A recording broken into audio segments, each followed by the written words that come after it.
ហើយតាំងចិត្តឲ្យបរិសុទ្ធស្រស់ព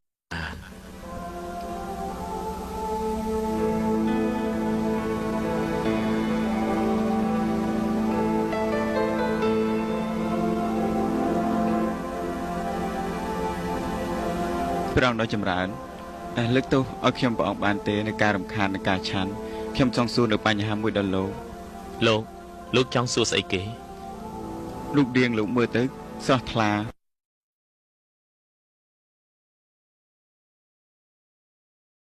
ដើម្បីឧទ្ទិសដល់បរមគ្រូរបស់យើងបរមគ្រូរបស់លោកជានរណាទៅហើយបានព្រាមបណ្ដាយថាម៉េចដែរទៅកម្មទាំងឡាយកើតចេញពីហេតុព្រះតថាគតត្រាស់ហេតុហើយការពន្លត់ធម៌ទាំងនោះព្រះមហាសមណៈបានត្រាស់បែបនេះសូមនាំខ្ញុំទៅរកបរមគ្រូលោកផងទៅចូលកុំជឿអ្វីជំនឿគឺជាកិលេស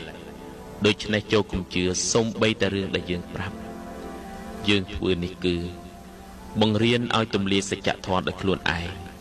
តួនាទីទី1របស់លោកគឺបំផ្លាញកិលេសរបស់លោកចោលហើយខ្លួនលោកតែប៉ុណ្ណោះដែលធ្វើបាបព្រះសមណគោតមដ៏ចម្រើនសូមទទួលយើងខ្ញុំទាំងពីរគឺជាសាវករបស់ព្រះអង្គផងចូលមកភិក្ខុទាំងឡាយចូលដំណើរជីវិតឲ្យបរិសុទ្ធឆ្ពោះទៅរកការបន្លត់ទុក្ខអ្នកទាំងពីរគឺមោគលាននិងសេរីបុត្រអ្នកទាំងពីរជាមេដឹកនាំនៃសាវកចឹងអើយហរ៉ា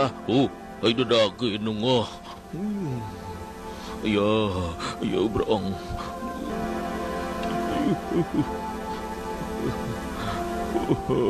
ព្រះអង្គ